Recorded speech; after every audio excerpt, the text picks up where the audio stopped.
Alrighty, hello everybody. Welcome back to In Real Time. I'm Jacob, and joined as always, Mitchell, here with you for an exciting episode today, as we have a lot to talk about. Our main agenda for today's episode will be the Oscar nominations that dropped this morning. Lots to talk about there. Very exciting stuff. Sundance, as Mitchell just got back from Sundance, we'll talk a little bit about his experience and the films he saw there, and the rundown for how we'll do the rest of the week as well.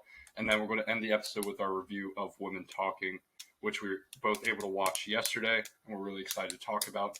So yeah, Mitchell, I guess let's just start off with Sundance first, since that's just thing fresh. Since I wasn't there, just give me a rundown of like whole trip, exciting parts. If you got to meet anybody, movies you saw, the experience, the whole shebang. How was it for you? And just tell us about the movies you saw as well. Yeah, so this was my first real festival experience. I had attended Sundance the previous year. It was switched to all virtual because of the COVID outbreaks, of course, which was understandable at the time.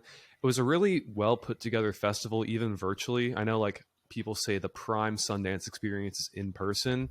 I felt that this year was a lot more fun than doing it virtually, but also I'm happy that they kind of carried the online component again this year, so I could kind of experience it both ways. It's just a well put together event. I'd say that if you are one of those people who is wanting to try out film festivals at all, or you want to get into that world, Sundance is the perfect opportunity. It's a little bit smaller than the other ones like TIFF or South by Southwest or New York Film Festival, but it's just easily accessible. Everyone there is really like you are, passionate about film, very open to seeing the movies that they're exploring there. And it was really great. It's held in Park City. It was, of course, really cold and snowy there. I had never really been out west, so it was my first time seeing mountains. So that was an exciting experience. That's awesome. Yeah. And I'd say that the vibe of the city throughout the festival is definitely different than it is normally. It's a very popular ski destination, of course. But, throughout the festival, all the shops and stuff are open. The theaters are bustling, and there's just a ton of traffic downtown. You can spot celebrities fairly easy. They show up at random times throughout. So it's always fun whenever you see, someone you weren't expecting to see. I know this year people saw Will Ferrell some places around town. Some people were talking about Julia Louis-Dreyfus was there. And of course, I saw Michael J. Fox at my screening, which we'll get into in a few minutes. But I guess I'll go into the movies I was managed to be able to see at the festival in person.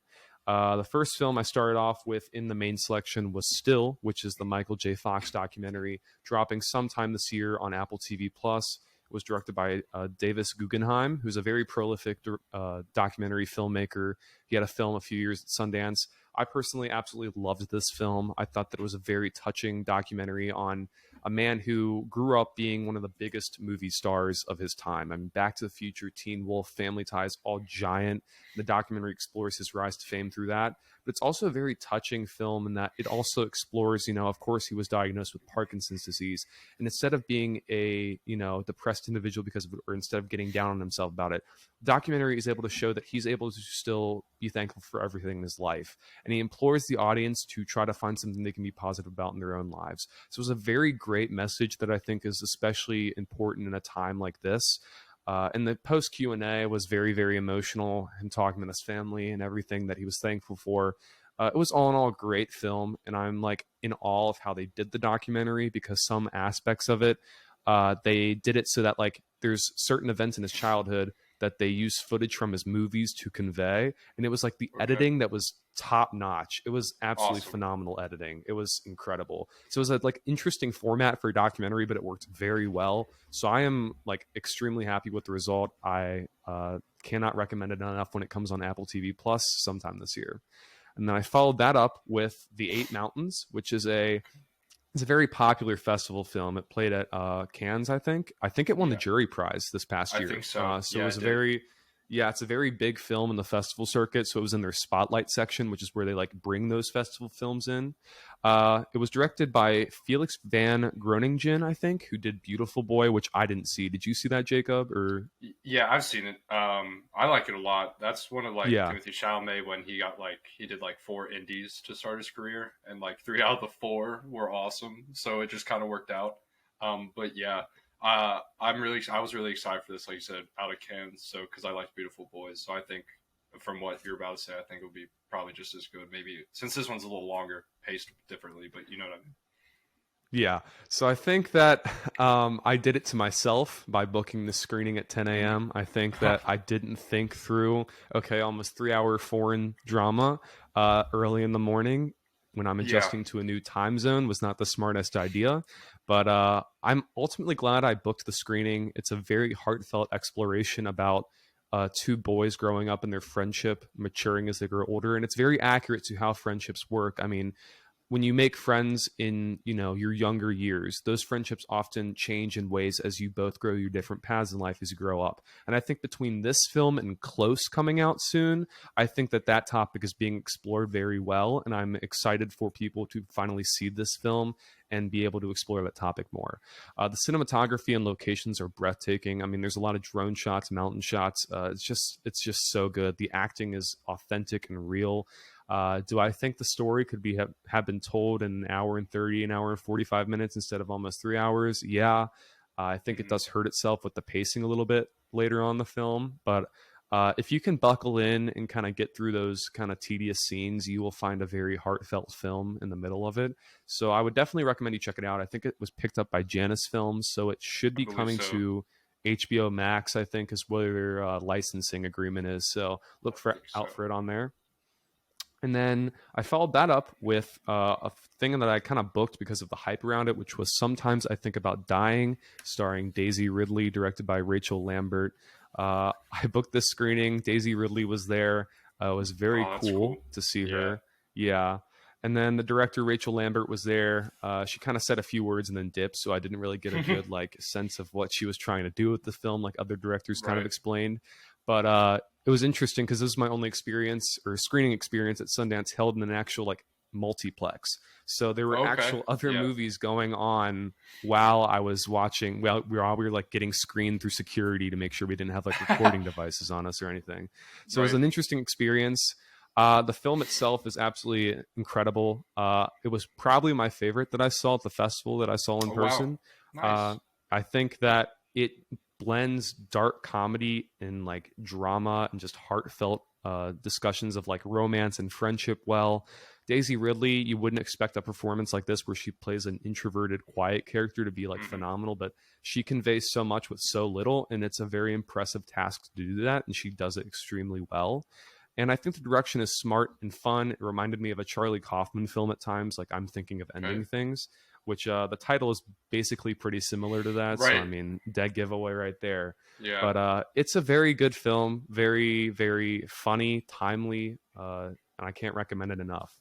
And Okay. then the festival was ended with Infinity Pool, which is the new Brandon Cronenberg film. I walked into this movie not knowing what to expect. Saw the trailers beforehand. I knew it was a big deal. It played at like Mhm. really late at night, so I was very, Yeah. very tired.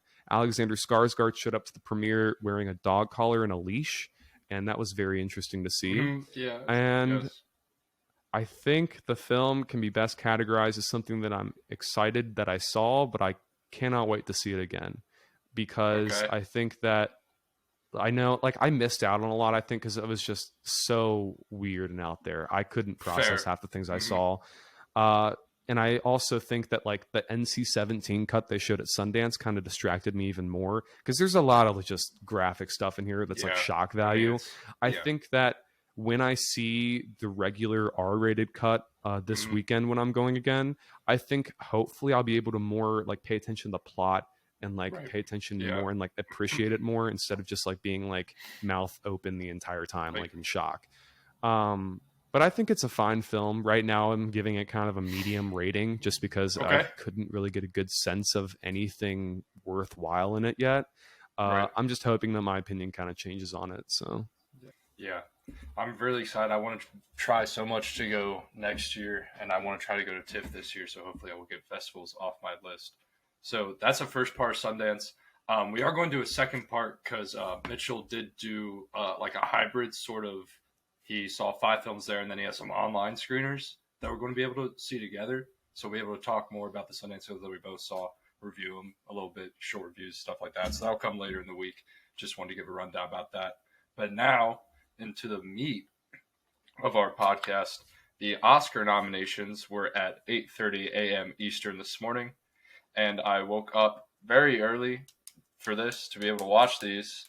And I'm not going to lie, I'm kind of glad I woke up and saw these live, because if I would have woke up to these on Twitter, I would have not believed some people, to be honest, which was how cool some of these picks were to me. So we're going to start and get into these categories. So I'm using the Variety article, so we're going to just go from the bottom up. So for the first one, we're just going to do Best Sound. The nominees are All Quiet on the Western Front, Avatar: The Way of Water, The Batman, which is awesome. So glad this is here. Elvis, Expected, and then Top Gun: Maverick, which I think is really cool. Those are the five.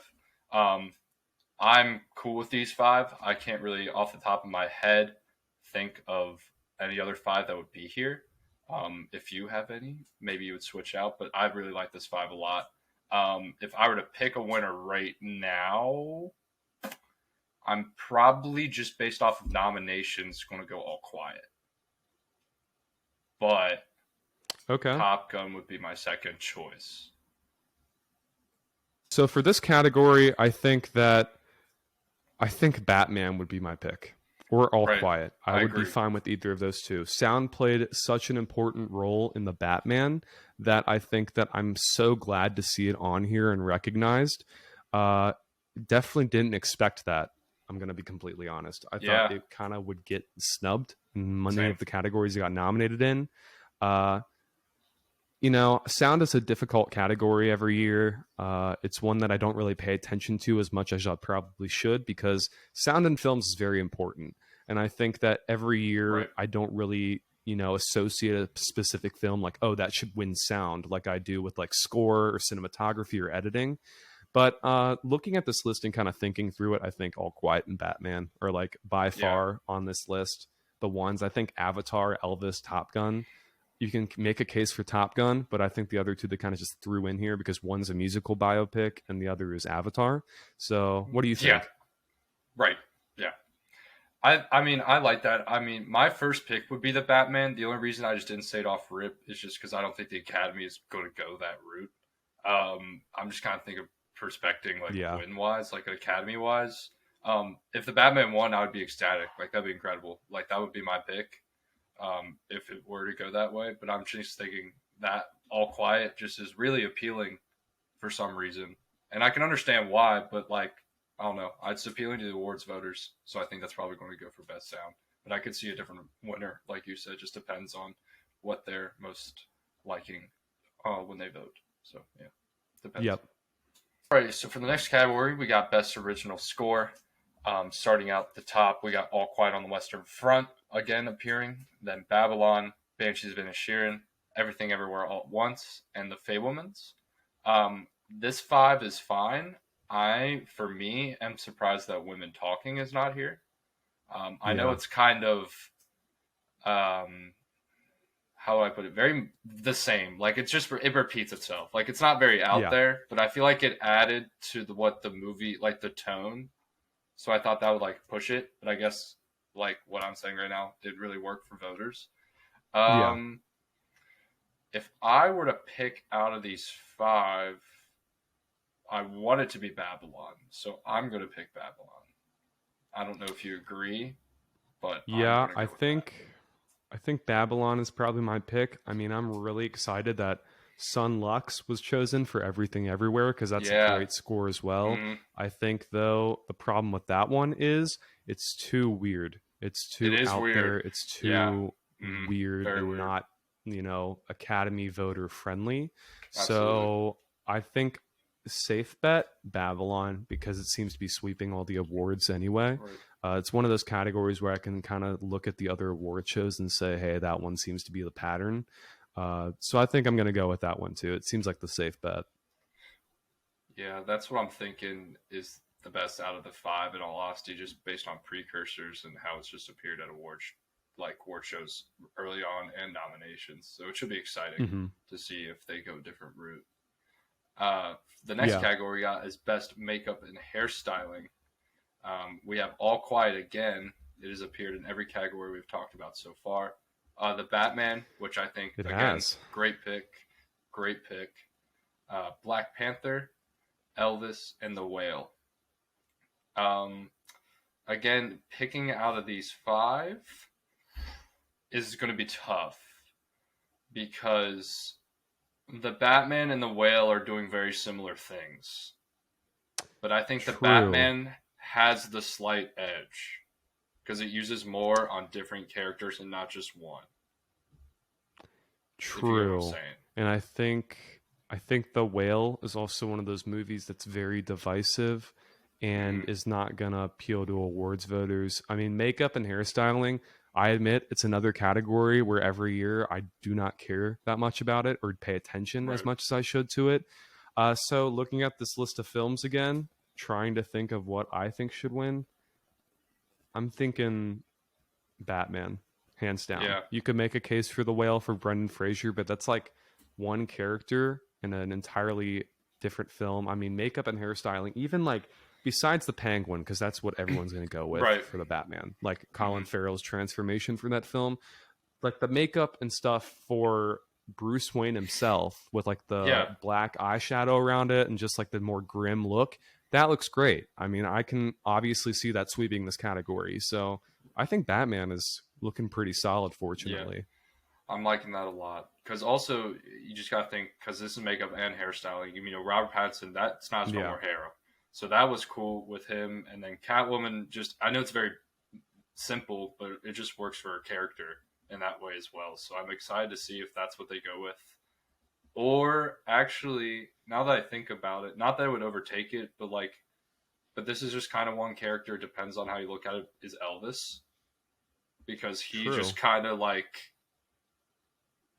as you said, transforms and gets bigger in a way, I guess is the word. So Yeah. that could be interesting if they go that route just because, like, that's the Academy, I guess, ish pick. We just depends. But I think, like we said, the Batman, I like Batman a lot. So I'm going to stick with the Batman. For the next category, we got costumes, best costumes. We have Babylon, Black Panther, Elvis, Everything Everywhere All at Once, which I thought was awesome to see here. Yep. And then Miss Harris Goes to Paris. Um, the pick in me wants to say Everything Everywhere, but I could see them going Elvis, but I'm not sure. I mean, both of those have great costumes, Right. especially Everything Everywhere. I mean, Joy's character in the multiverses, all those different Mm-hmm. costumes, like, Right. gonna be a front runner for sure. Elvis, though, like, all the different outfits they were able to, like, recreate for that film Mm-hmm. is impressive. Um, And like I'm it's not like familiar. I'm it's not familiar with Elvis. Miss. Yeah, it is Elvis. Like I it's mean, Elvis, and like the Academy. I feel like I know they've expanded, but they're still majority yeah. older. So like, yeah, I don't know. It could go either way. It just depends if it splits or not. Because if it splits, yeah, Mrs. Harris Goes to Paris here. I'm kidding, but that's cool. That's kind of funny that that's here. I like that. It's out Yeah, there. I have never heard of Mrs. Harris Goes to Paris, Yeah. so I'm very confused on what that is. Maybe it had good costumes, you'll never know. I do The think it's only interesting. Yeah, go ahead. the only reason I know it is because I work in a movie theater. We had it. It came out in like July-ish, and it's about a Yeah, woman from England that goes to Paris to find fashion for something or get a dress fixed or something like that. It's like one of those yeah, funny British, you know, like book club movies. So yeah. I don't really know because I didn't watch it, but I know the general vibe. So if it's like a fashionish movie, I can understand why the costumes are probably cool. So that's interesting that it's here. I will say for the other two that Black Panther Wakanda Forever choosing a Marvel movie that had Mm-hmm. by far the best costumes in it, like out of the ones that like have come out recently, is great. Right. Yeah. Babylon's kind of weird because I don't remember there being any noteworthy costuming choices in that film that I could remember. Besides, I think Margot Robbie's character, Yeah. or I mean, I don't know if you can make a case for that one because it doesn't seem to be like compared to the other ones, it seems to pale in comparison. I think they just kind of Yeah. needed an extra spot filler, so they kind of threw it in because big awards movie with other nominations. Do I think it could have gone to something else? Yeah, I think it could have. I Yeah. think that I'm gonna go out on a limb here and say Triangle of Sadness had great costuming, especially in the party scenes and all the different scenes on board. I think that definitely could have gone in here. But I think Babylon, I mean, you could make a case for it, so I'm not too mad about the nomination. But I think it's definitely one of the weaker picks for this category. Yeah, it just, I don't know. It depends because there's a lot of different routes you could take when you're looking at costumes just as a basic whole. So it's just going to be intriguing to see what they decide is their pick for best costume. Going on to the next category is best animated feature, which is really interesting because some of these picks are cool. And one that was thrown in here was like, I didn't expect it to be here, but it's cool that it's here because I liked it. Yeah. And it's Netflix, so that's awesome. From the top, Guillermo del Toro's Pinocchio. I expected this to be here. Marcel the Shell with Shoes On. I also expected this to be here, but it makes me smile that it's like, I know that it's here now because I love that movie a lot. Puss in Boots, that's awesome because I know you love it. Still haven't seen it, but like I'm glad it coming out kind of late-ish. It was able to get in there. And then the Netflix, the Sea Beast, that's cool. That wasn't like on a lot of precursors, and I really liked that movie when it came out. I thought it was different, so I'm glad this is here. And then Turning Red from Disney that came on Disney Plus early in the year. The intriguing thing about this category is a month ago, I probably would have told you Pinocchio has it in the bag. But if I'm going to be honest, because of Puss in Boots' box office, critical, and everybody just loves it, and it kind of getting this like late, like, oh my goodness, I wouldn't be surprised if it went to Puss in Boots, in all honesty. Agreed. And I think that first, looking at this category, it's great to see like other years, major animation studios would be dominating this chart, like all the Disney Pixar films. It's encouraging to see a bunch of independent animated films on this list, more so than have other years. And even Puss in Boots, for being from a major animation studio, they could have gone with any other like DreamWorks property. Like The Bad Guys came out a few months ago in April, I think, this year. So they could have gone with that. But they kind of gave it to the film of DreamWorks, a major animation studio that had the most independent vibe about it, from the kind of non-traditional animation and like more grounded storytelling aspects. So I'm very impressed by that. I think Turning Red is just the last pick for this category at this point. I don't think there's any hope that it's going to win, not only because it's a weaker Pixar film, but also the reception when it came out about just it being too cringy and too kid oriented is just, I mean, the backlash was severe about it. So I think that Pinocchio might have a shot. I think I'm going to limit it down to, I mean, Sea Beast would be fine, but I think Marcel or Puss. Yeah, between those two. If Marcel would win, that would be incredible. Like that would be my pick, my personal opinion. That would just be cool because it's just that's like different in an aspect that it is animation. I'm glad they deemed it animation because even though it takes place in your life, you are on the camera with him 24/7. So like they had to frame and animate every single and put him in that space. So I'm glad they were able to say like, yeah, this works. So I hope they pick that. If not, Puss in Boots would be cool. It's just going to be able to see what takes it in the end. The next category we got is Best Visual Effects. We got All Quiet on the Western Front. Once again, Avatar, The Batman, awesome. The three that it has, this is the third and final one it has on the list, I think are really great. And it shows how people paid attention, which I think is great. And then Black Panther, and then Top Gun. Again, this is now a really intriguing category because, again, like the one before, if I would have told you a month ago, I probably would have picked Avatar. But, again, with over nominations and I guess people loving it, All Quiet and Avatar, I feel like are neck and neck in a weird way. Oddly. Yeah, I think just a little bit for All Quiet. Yeah. Because it's like the 1917 visual effects where it's so subtle that it's so good because you don't notice them. True. And then you have Avatar, which is like the whole purpose is for you to see it. So like... Yeah. It should be interesting. I don't know. I think Avatar Right. and All Quiet are definitely the best picks on this list. As much as I want All Quiet, I think they're going to give it to Avatar. I Right. think that Yeah. I think that All Quiet is too small of a film for this category, Hmm. where Oscars voters are going to look at the giant $2 billion grossing visual effects behemoth versus the smaller independent Netflix film about Right. war. I mean, the special effects in that film are great, but Yeah. just the way that the entirety of Avatar is visual effects is probably what they're going to give it to, I Right. think, just because it's more massive on that scale. Yeah. It's just too mind blowing on the scale. Like walking out of Avatar, watching it's just like, yeah, I did want to do that Yeah. again. So just it works. So again, would be cool to see All Quiet, but I'm thinking Avatar as well. Moving on to the next category of best production design.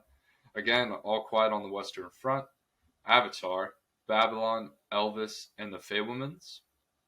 Um, I'm going to be completely honest. I have no clue. I'm going to be so Yeah. honest. I could not tell you who is winning this award at all. Um, I think I don't want to say Babylon, but I think I'm going to say Babylon. Right, Um, like all of them, like you can make a case for, but yeah. like I agree with the Babylon just because of the parties. I mean, I that's think got to yeah. take like forever. You know what I mean? Yeah, and I think that it's funny. I mean, I think the thing that has the least or the film that has the least shot is The Fablemans. That's funny that they Yeah, that's nominated kind it of for odd. this. That is odd. Yeah. Very odd.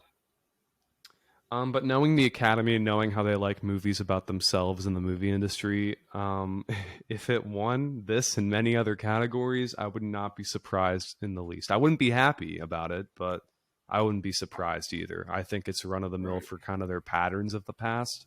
So I think Babylon and Fablemans are what I would choose, either of Hmm. them. Uh, but I mean, it's just up in the air. You can't really tell what this category in specific. Right. It really, I really just can't really have an opinion because I have no clue. I'm going to have to Yeah. probably ride with you. Babylon sounds, to me, worked in my head. So I'm going to go with that. But again, if it's not Babylon, I'm not surprised. So it just all depends. It's intriguing. Yep. So we got to the next category, Best International Feature Film. This kind of shocked me. We're getting into the categories that have some interesting picks. Not that they're bad, just wasn't expecting them. For Best International Feature, again, All Quiet, fully expected this to be here. Argentina 1985, I expected that to be here as well, just because of pre-winning awards and just nominations in general. Close, very glad this is here. Even though it's not out yet for us, it's just good to know that it's getting great traction among voters. So that's Yeah. good. And then the next one is it AO or is it EO? I don't know if you say it as It's one word. EO. Yeah, EO. EO? Okay. So EO. I have no knowledge of this film. I'm going to be honest. I know it's So been I can like weirdly in specific awards, like critics groups, but I don't know yeah. what the gist is. So I can kind of explain it. I've been following this film for a while since it came out Okay. of Cannes last year. It was Hmm. big at Cannes last year. It was nominated for a few awards there, I think. It's picked up by Janus Films, which is the Criterion kind of label. So Okay. they're releasing it slowly across the country, very slowly. It released last summer, and it's just now getting like a little bit south of us. So I'm going to see it So actually we're this weekend. okay. I'm hoping that eventually it comes up to where we are, but for now I'm having to drive an hour and 45 to go see it at like a small indie theater. So it's just Is it random like how they're kind of releasing it. It's about uh it's a fictional film starring a real life donkey named EO as he travels oh through the world after I oh think okay, yeah. the donkey movie. I've been seeing So this on Twitter. yeah, Okay. Yes. I don't know what it's about, but I've heard like just the donkey movie. So that's Yeah, this. I've Okay. heard it's very weird. Like people seem to love it, and it seems to be getting a lot of awards buzz because it's so unconventional how they can tell such a complex story featuring a literal donkey as the Right. lead. That's getting a lot of major traction. So I would that's like a big deal that this got nominated. I'm very happy about that because I think that films that take a risk like that should be recognized. So, Right. but will I say that I think that out of all of these, I mean, The Quiet Girl for Ireland is on here too. That's I been think picking up that you steam could, lately. I've yeah, seen that. I think that in the case of EO, if you sub that out for Decision to Leave, I would have been so happy because Decision to Right. Leave, I think is one of the biggest snubs of this category. Mm-hmm. Or I'm surprised that RRR isn't on here. I know India didn't submit it Yeah, for their official film for some but they reason, can still but pick them. it's just weird. Yeah. Yeah, I mean, not that I would take anything out because I agree with you on all your points of EO. I was just shocked that Decision to Leave wasn't here. I know we Yeah. just said that, but I mean, like, it didn't pop up, and I was like, I was like, did this not, like, what happened here? I want to know Yeah. if this was watched or this wasn't watched. If it was watched, what's the deal? I probably will never know that answer, and it probably won't be that big of a deal in a Yeah. month. But as of right now, it's just kind of shocking. But I just think Did you get a chance to see it? No, I haven't. I haven't seen it yet, but I Okay. know it's just like insanely like I don't know, kind of like not Parasite I knew it level. was like a Like front runner. Yeah. yeah, like people were expecting it to win, and so I'm just really surprised. Like Golder, I think had like 3-1 to win the award, which is weird. Yeah. So I don't know, but obviously with that not being here, I think it's all quiet is winning. Yeah. I'm pretty sure, pretty positive, unless some weird thing happens with like Quiet Girl, but Or probably not. Argentina That 1985 too. has been I was getting about to so say much that. buzz. Yeah, Yeah. yeah. But yeah, that's weird. It's weird. It's a weird category this year. So, but we'll see. We'll see what they do. The next one we got up is Best Film Editing. This one I liked these picks because you have like 4 that I expected to be here, and that 5th spot was kind of weird, but I'm glad with what they went with. So the nominees Yep. are Banshees, Elvis, Everything Everywhere All at Once, Tar, and Top Gun. My gut wants to say Everything Everywhere, just for me. But I wouldn't be surprised if Elvis won and Tar is here. So that's interesting. But I'm not sure.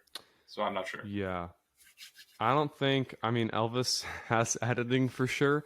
It's not conventional editing. It's the Baz Yeah. Luhrmann, like, Mhm. on speed editing. Yep. So maybe Academy voters will either appreciate that or hate that. It might go Yeah. either way. So because of that kind of split that I expect will happen, I think Everything Everywhere has it, I think. Okay.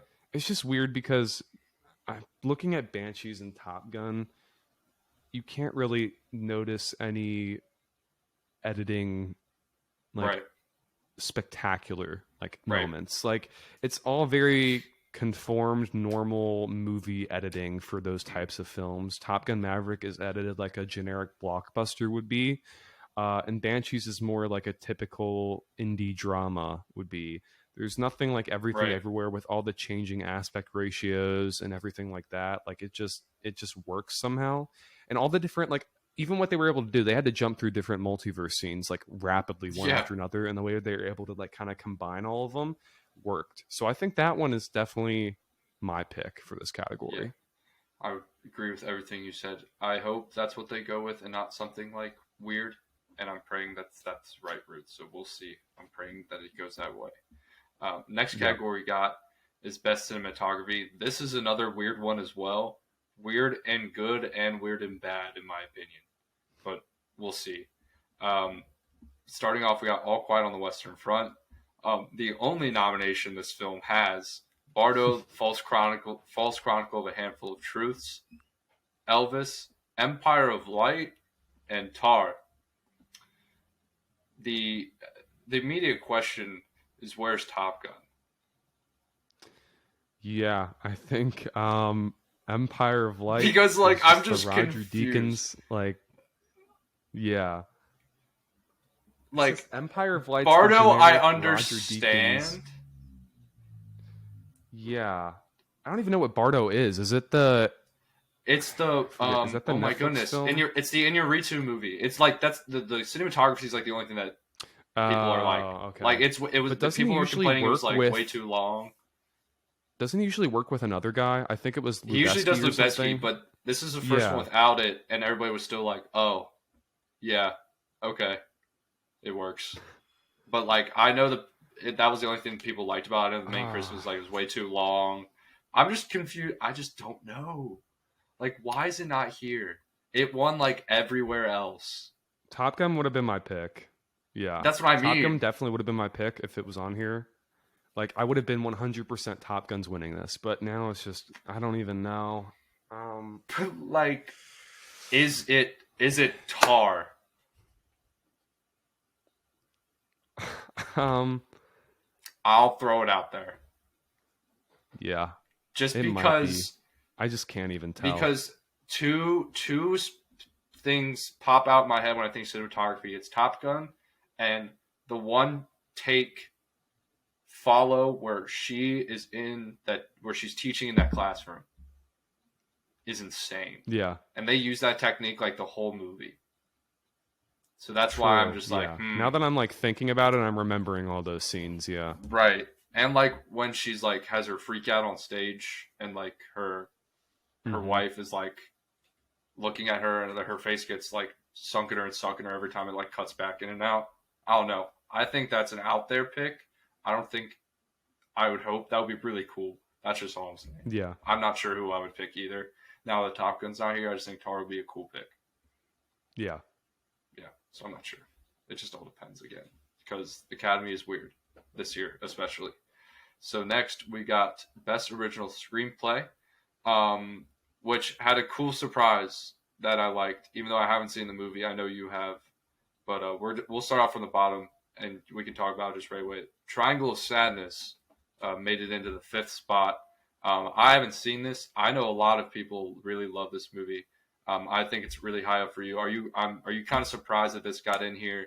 Um, I think Triangle of Sadness is interesting because Ruben Ostlund makes scripts that are very funny, humorous, and timely. I mean, Oh Force no, it Majeure happened is again. just great screenplay. The Square is an Uh-oh. excellent screenplay.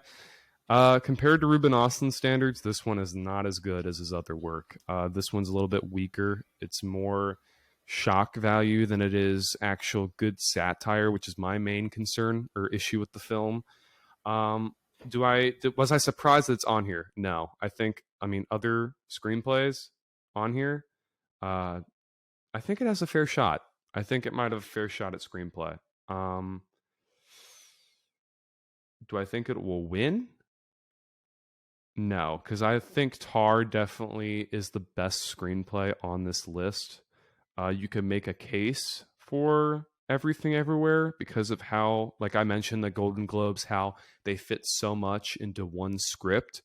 Um, but right now, I'm thinking either Everything Everywhere or Triangle of Sadness. I personally didn't like Triangle's screenplay, but I think that a lot of people did, and I think that it definitely uh, could win this category. Yeah, I can see the Triangle of Sadness in here for that.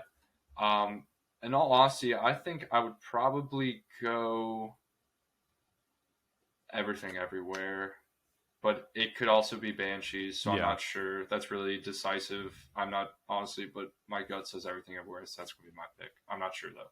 It's weird.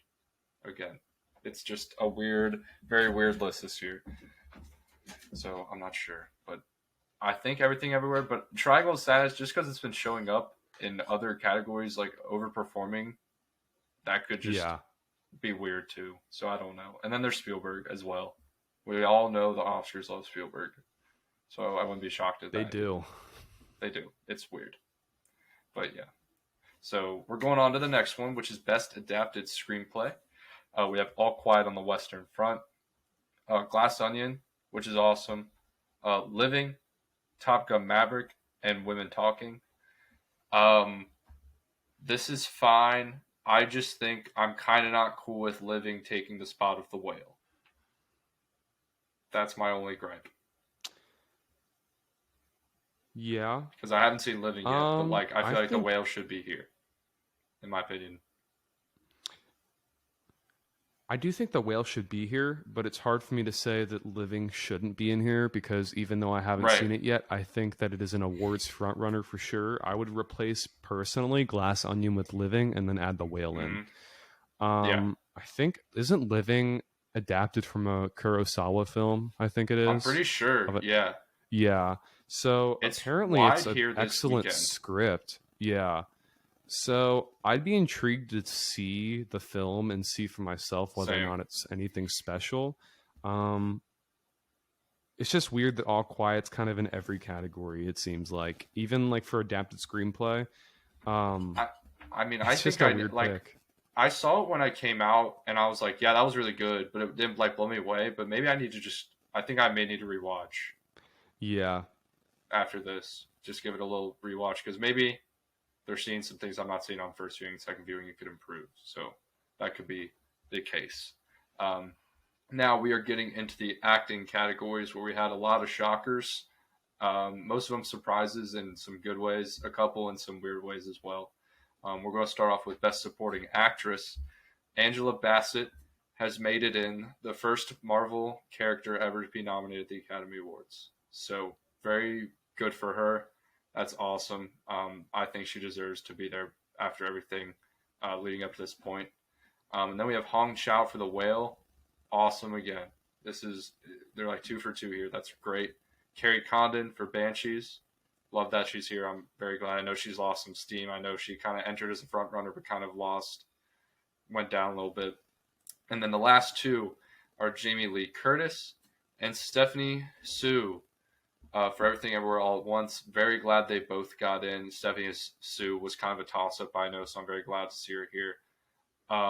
This one is going to be tough. And I think agreed. this is also one that I'm not sure who's winning, but if I had to go with just knowledge, Angela Bassett probably.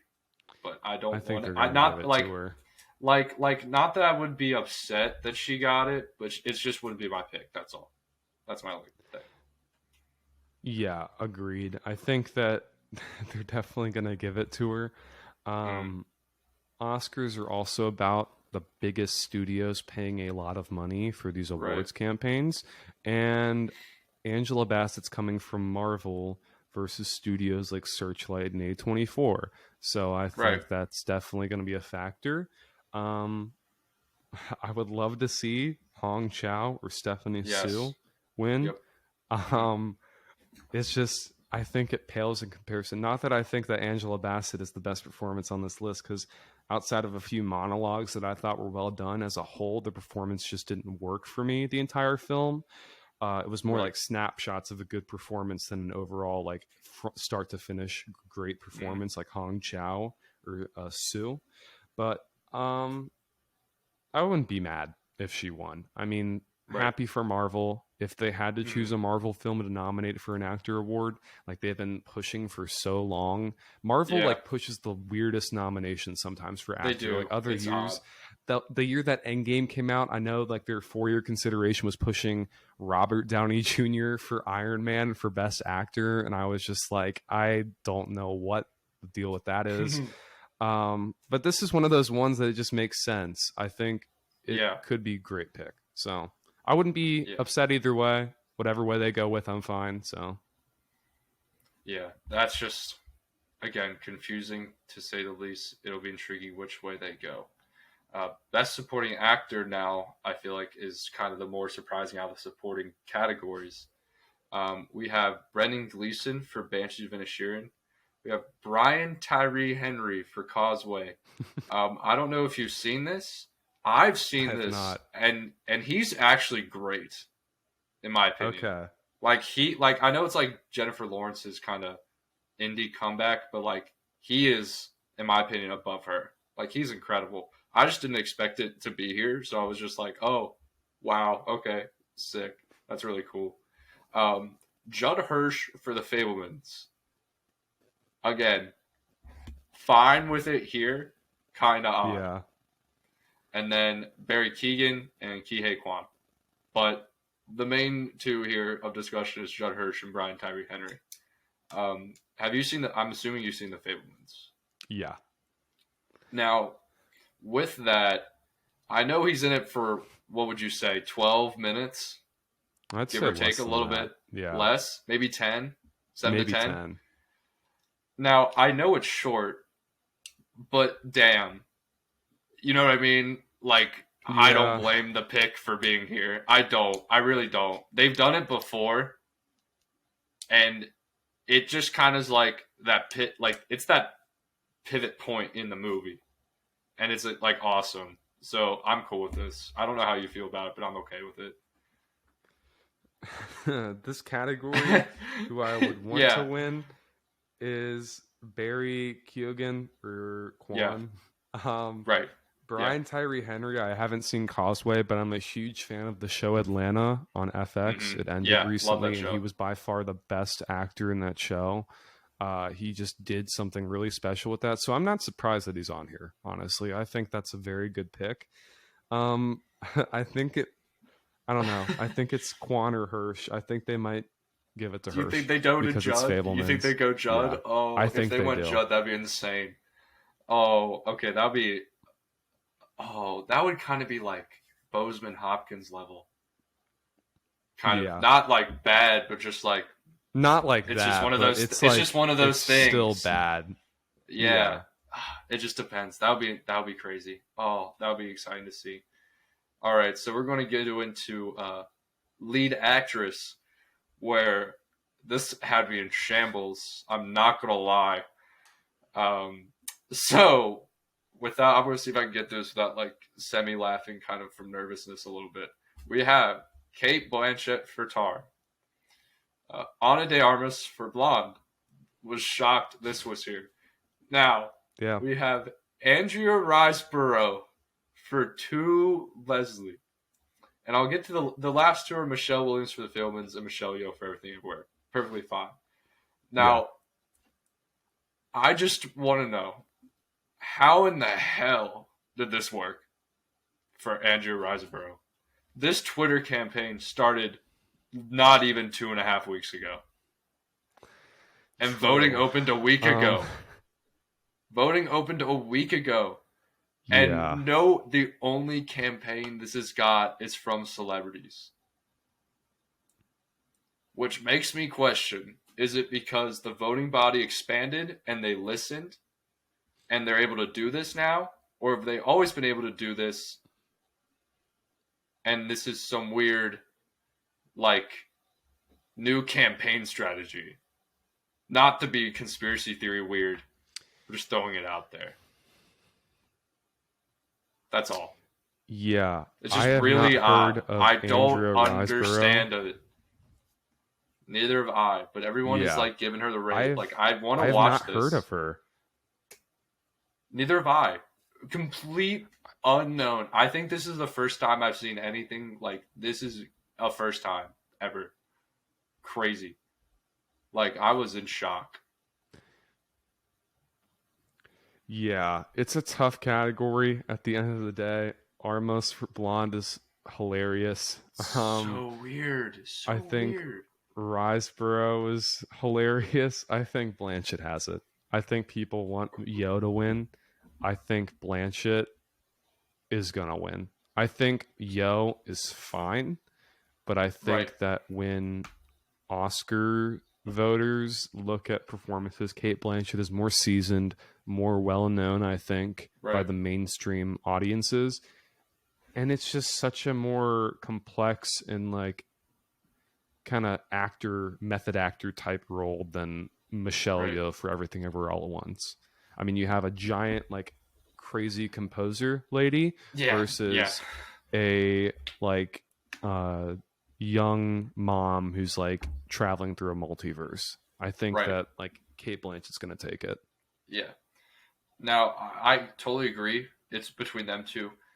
The only reason I'm saying this is because of how weird this category is now. If they were able to push her to get nominated in that short amount of time, what? Because these people that are campaigning are voters. They vote for this.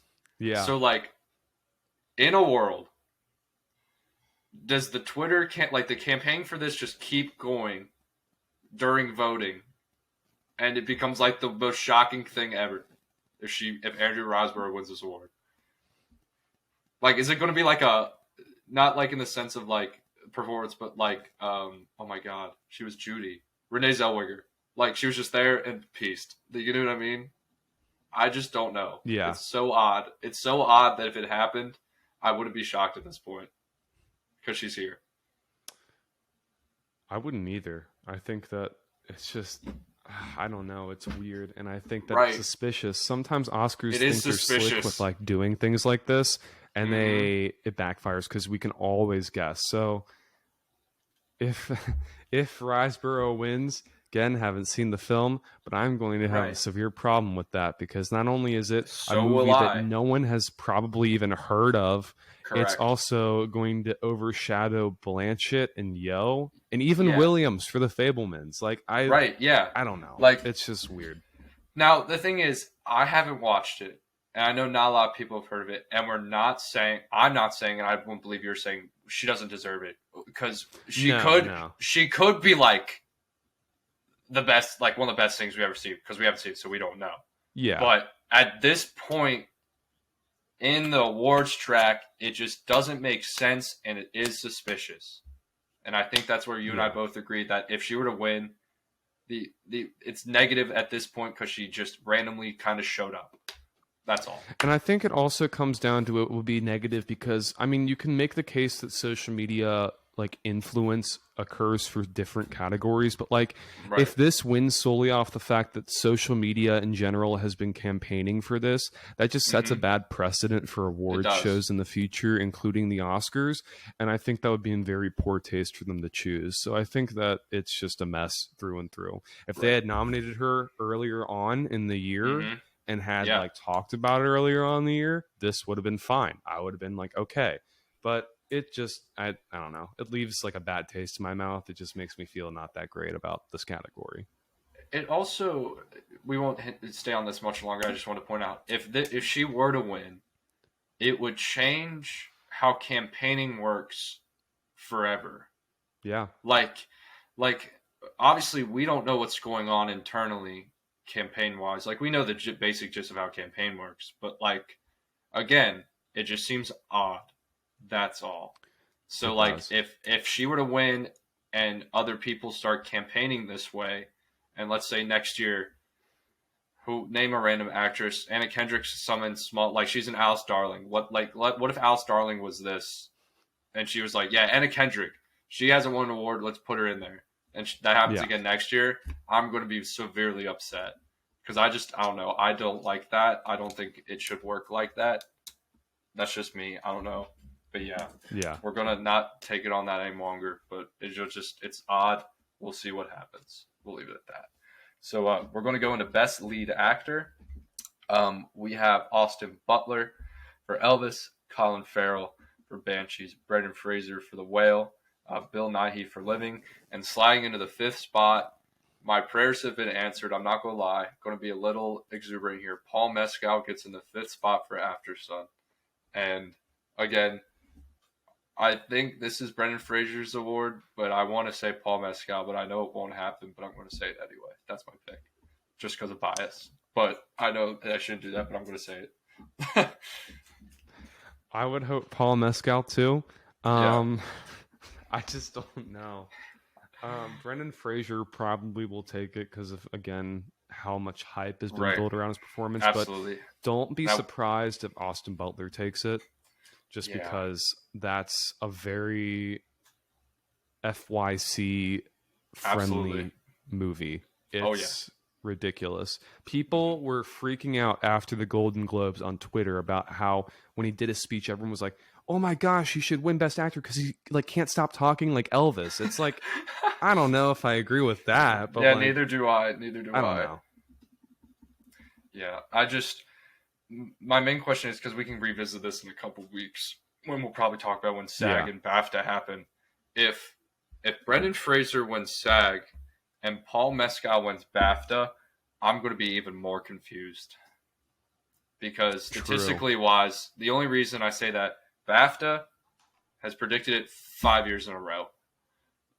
Just, I know, like, you can't really take that because of how long it's been, but, like, they just lately, with entertainment, they've been on the spot with it. So it's just going to be so odd. Yeah. But I hope, whoever, Brendan or Paul, perfectly fine with either, wouldn't be upset with either or getting picked. And then Austin Butler, it wouldn't be my favorite, but it's fine with me.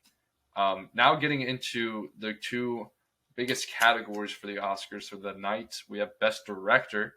We have Martin McDonagh for Banshees, the Daniels for Everything Everywhere, Steven Spielberg for The Fabelmans, Todd Field for Tar, and Ruben Östlund for Triangle of Sadness. I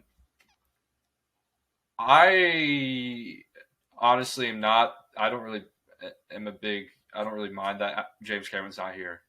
Like, I don't really care. If he was here, that's fine with me. But, like, I like this 5. I really do. I think it's fine. I don't know.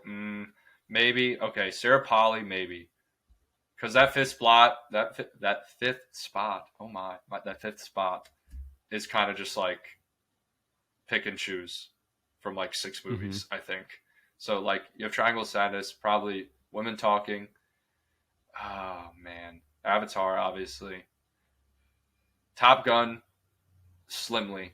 Just depends. But, yeah, I like this 5 a lot. I don't know. Like you said, because Ruben Östlund, this isn't like his. I know you've seen it, I haven't, but you said it's not his best stuff. So you're kind of surprised that he took the 5th spot out of the rest that could have been in here, or not really? I think I'm kind of surprised that he was put in there, and I think, isn't there a way to tell? Like, aren't the movies that aren't nominated for director have a less chance at winning Best Picture, or is that kind of like a myth that I've heard? Statistically. Yeah. Yeah, so like I've looked this up. So director, if you're not a director, it's usually not a package deal, but like it's usually less of a chance, like you said. Another heavy factor is editing as well. I've noticed. Not that it contributes, but if you don't win, but even if you're nominated, screenplay, editing, and director are kind of like the 3. You don't have to have all 3, but if you have a presence in 2 out of the 3 usually, that helps your chances, I've noticed, and like statistically wise. So it should be weird. Interesting. I'm worried Steven Spielberg's going to take it. You think? Do you really think he does? Okay, but if Spielberg takes director, does that mean The Fabelmans wins Best Picture? Which, like, because we'll I feel like the Best Picture, but right. I think that unfortunately Fabelmans has a chance. Which, I mean, it's a good movie. We're not dogging. Yeah, I'm not dogging on it. It's just, I don't know. There comes a point where the films that the Oscars choose, it just gets confusing because they only pick movies about themselves. Basically, it's just. Right. I mean, they don't award the movies that are more risk taking and like out there. Fabelmans is like the package. It's like what Belfast should have been last year. It's like, I know audiences turned on Belfast, but critics seem to love it. And it was kind of like the awards front runner for a while. But this is kind of like what that movie should have been. It's like plays it safe, but it's also does it very well. So it deserves to be on here. If it wins, right? Yeah, it'll be weird. We could segue that. The other nominees for Best Picture are this year, besides The Fabelmans, is All Quiet on the Western Front, Avatar, Banshees, Elvis, Everything Everywhere All at Once, Tar, Top Gun, Triangle of Sadness, and Women Talking. The only reason I have questions, not that I'm mad it's here, is that Top Gun is here with like no Tom Cruise, a screenplay, and no director, and no editing, and sound. which I think goes to show, I guess, like how much people just liked it, but not liked it enough. But like, you know what I mean? It just kind of got in there, I think. Yeah. Triangle of Sadness, uh, just I assumed it was going to get in after how it performed earlier in the like awards show this morning because of screenplay and director. I was like, yeah, it's going to get in obviously now. And then Women Yeah. Talking, which is another interesting one because it has screenplay. Yeah, that's that's True. it. That's literally it. Besides, like a couple of nominations technically, but I don't remember off the top of my head. But no acting. I don't believe. Yeah, no editing, no cinematography. Yeah, just screenplay, which I think is weird considering. Um, I think the whale could be here because it's got two acting. Um, it's just odd the picks. I don't know. I just feel like something is just a little off about the lineup. Not that I have a problem with it, just it's kind of different. That's all. Agreed.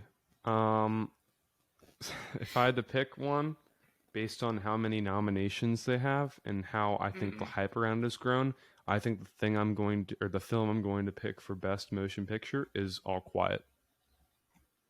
I think that Yeah, that will win the award this year. Yeah. that would be. I wonder because with you predicting it for best picture, that makes me wonder, like cinematography. If it were to, like if it goes to track, that's a lock. Yeah. Editing, probably got it. Screenplay, absolutely would get it if it wins picture. Yeah. So that could be for that could wow, that could be a really interesting night if it just sweeps the major. Yeah. That could be really cool. Um, It's like if you notice it winning all the categories leading up to it, you know uh deep down huh. it probably Yeah. is going to win Best Right. Picture. Right. So, If All Quiet doesn't do the hype we like that it has right now, and it kind of dies off in the month that we have left. Um, I would go Everything Everywhere All at Once. I'm going to do it. I know yeah. it's basic, not really basic, but like it's just it led nominate. It has 11 nominations. Technically overperformed in some categories, even though I like that they were there because it does work for working in the Hmm. categories. It was cool that like the ones that you didn't expect it to be there. So I think it just shows that it really appealed to everybody in the voting body. Um, and if it goes like the route, like you said, because as the award show goes on, we know what the direction goes. So I hope it goes the Everything Everywhere direction, and they take it home because that would just be so incredible the story. So that's my pick. Yeah. Yeah, it should be a very exciting Oscar show to say the least. And guess who we have hosting? I found out like right before the show for the third time. It's Jimmy Kimmel. Jimmy Kimmel is back. Great. Yes, Jimmy Kimmel is hosting the Oscars again. So those are the Oscar nominees for 2023. We will be referencing those back as we go through the precursor awards as SAG and BAFTA happen. We'll also be covering those when the winners are announced. But for now, that will be the awards and the Oscar nominees side of the show. Now we are going to get into our review of Women Talking. Um, Yeah. I was able to see it at a local small theater Sunday night. Mitchell was able to watch it the same night as well.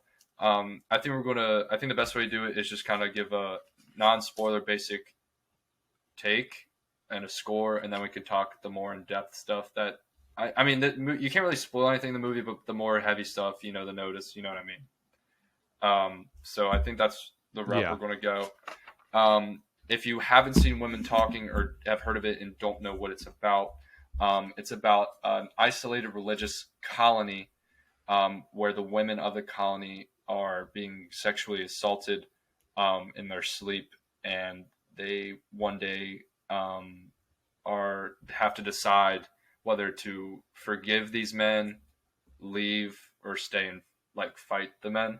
And basically, the whole movie is just them debating, kind of like in a funny way. Don't mean to be that joke, but it was like kind of like 12 Angry Men, but 12 women in a barn, figuring out what Yeah. they were going to do. What they were going to do. That was my first connection with watching this movie. Not that I think it was ripping it off in any way, but I was like, okay, Mm-mm. it's getting a similar, like it gave me the similar like shots, pattern, stuff like that when it was inside the barn. So the non-spoiler review for me, my score, I give it a 94.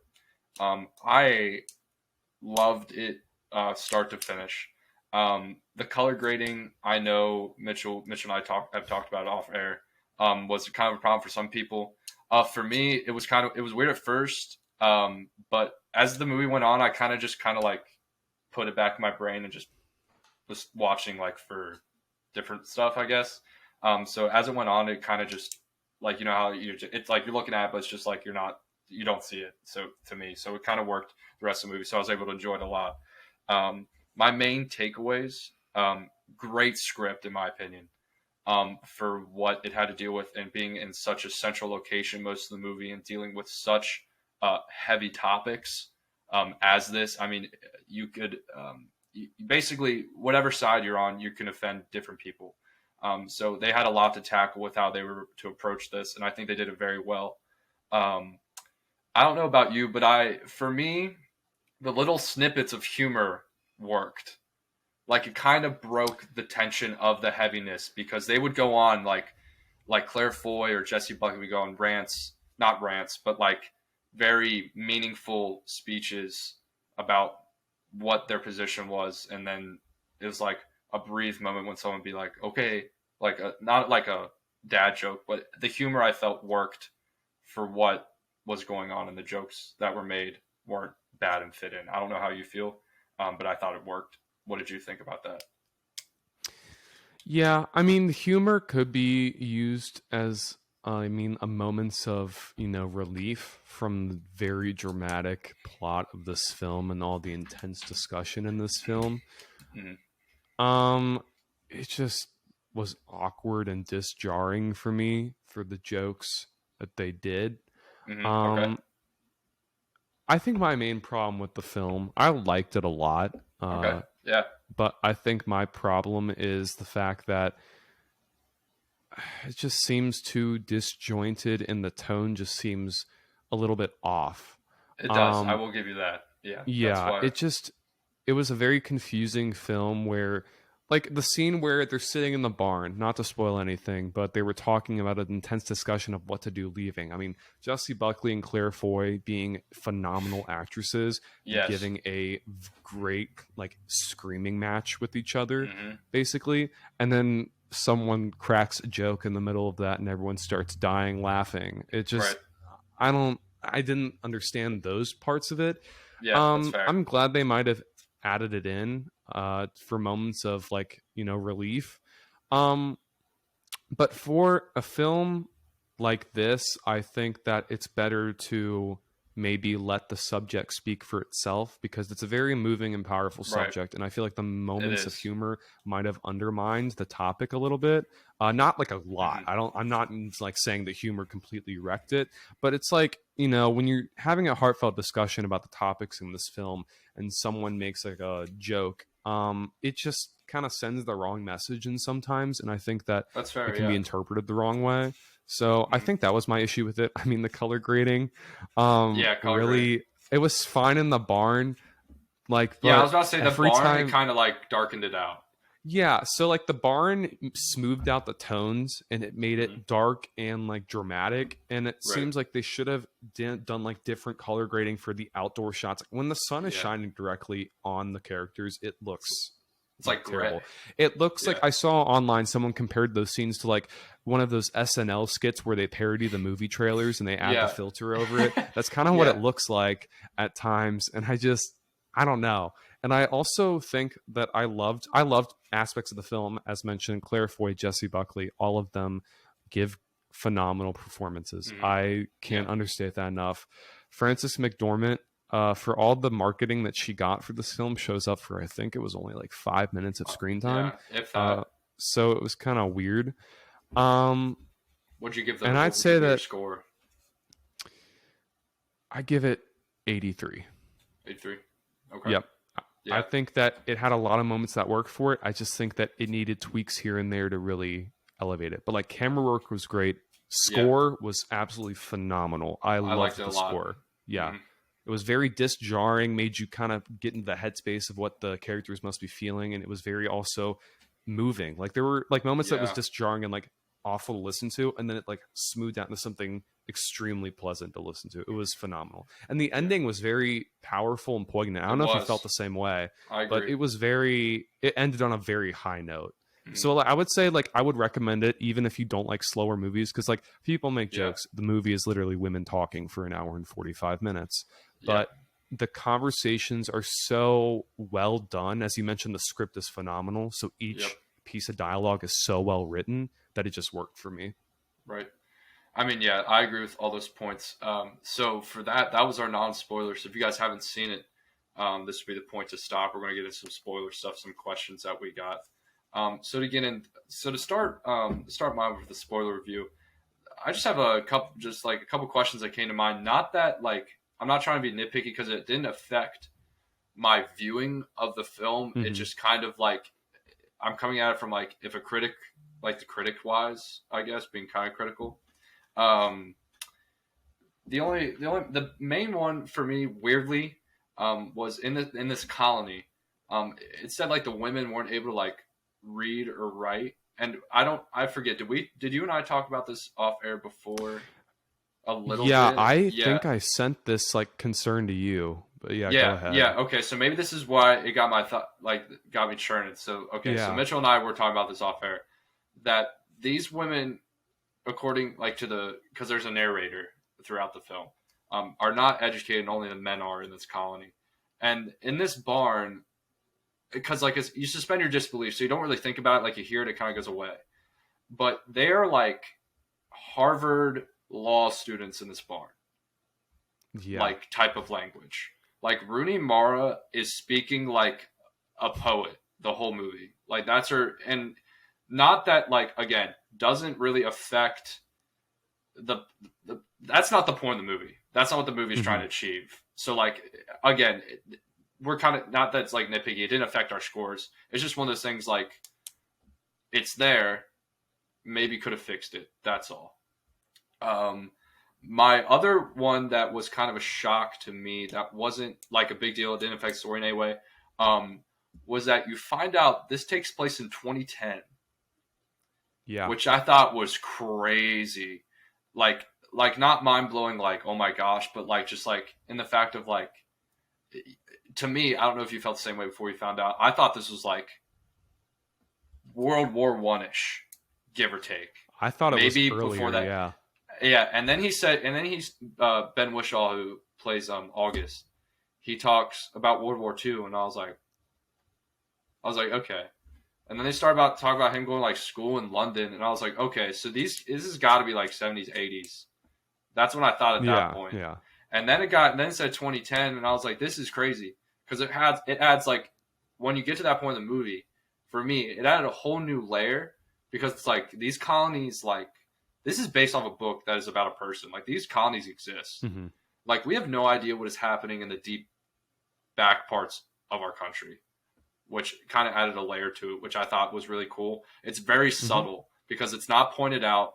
It's just talked about and they drive away. It's never brought up again, which I think is really cool because it kind of makes you think, which I think is really cool. And that aspect of the film. What were your major takeaways, like spoiler wise, throughout the film, and kind of the way that we can talk about also the way the film ended and the resolution as well?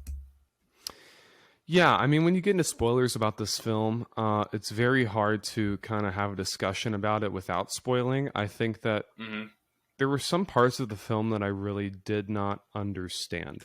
Okay. The whole thing with when you mentioned that it was set in 2010, they revealed that in the, I think it was the truck passing by about the census, counting the people Yeah. that they mentioned Mm-hmm. 2010. Yeah. That scene was kind of weird to me because, like, I forget whether they explained what the guy told the little girls when they went up to their truck. I don't know if they touched on that, but I think they kind of just passed by it because it was a weird conversation. He was It talking about was. like I thought he was going to like try to assault them, honestly, because So he did was I. I having a thought they were very going to get creepy taken. conversation. Hmm. Yeah, so I didn't understand what that scene was going towards, and there was like a few other moments. I forget exactly what. I'm sure if I rewatched it, I would remember, but there were just moments where I couldn't really tell where it was going with some of the things. I'm thinking like it felt like they had ideas for scenes and then edited them out, like from the Yeah, that's movie what I'm later. thinking too. I think that maybe there might have been a Because this plot is point with a quick, truck driver that they just forgot to add. Yeah. right? Because I was about to say, before I knew it was coming out, but I didn't know the runtime. I expected this to be like, not that's bad. I expected this to be like 210, 220, which is cool because Yeah. like just the subject matter, I was like, yeah, okay, that's cool. And then you find out it's like quick hour 40, which doesn't deter it at all or take any points because what they get done in the hour 40 works, paced incredibly well. I felt like I was like in Hmm. and out of there. So I like that it was short and quick because usually awards movies like this tend to be longer. Nowadays, you just see constant 3 hour movies are kind of like becoming the norm. So seeing like a quick movie like this is kind of refreshing, Yeah. and it being so good as it was really added to it. The ending, I want to touch on that before we go. Um, what was your let's go. What did you in your mind? What did you think they should do, and were you surprised at their decision at the end, or did you think that they were going to leave the entire time? I thought they were going to leave the entire time. Okay, yeah, I didn't know the ending. It just, out of all the scenarios they could have done, like, part of me was thinking, okay, it's PG-13. it It's is. not R. If they stay and fight, there's not going to be a giant battle taking place between the men and the women. I was thinking all along they were going to leave because it seemed the more practical route. They were going to hurt themselves more Hmm. if they directly fought them. I think leaving was directly more impactful than just trying to hand on hand Yeah, fight. It sent more of a message, I think, to the men, and it was ultimately the best outcome they could have achieved. And the ending right. shot with like all the wagons and the horse Hmm. buggies going off in the distance as like a drone shot follows them, that was a very nice touch. What did you think about the ending?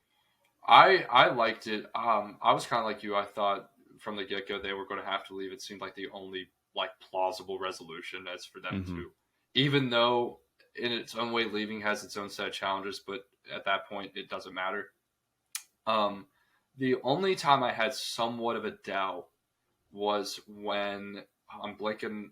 It was Claire. Was it Claire Foy that went home to her husband because he came home early with the horses? That was, and she had the black eye the day after. Yeah, and she Was came that the back scene? with her. That Yeah, was she came back with her Jesse arm and. Buckley, I think. Okay, so Jesse Buckley, because we're in spoilers. The night before they decide that they're going to leave, like for good, her Yeah, husband yeah. returns home early from the mission where the men went to go take the guys that were assaulting women to the police.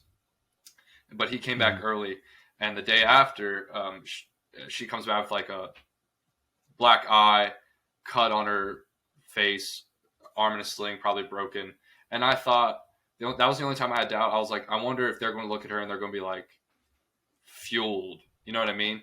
Um, so I wouldn't have been surprised if Mhm. they're like, oh no. I was like, after we just went through all this and we've seen this, and as a town, a community, we have went through this already, and he just goes back to doing it. Wouldn't have been surprised if they decided to do that. But like you said, I thought leaving Mhm.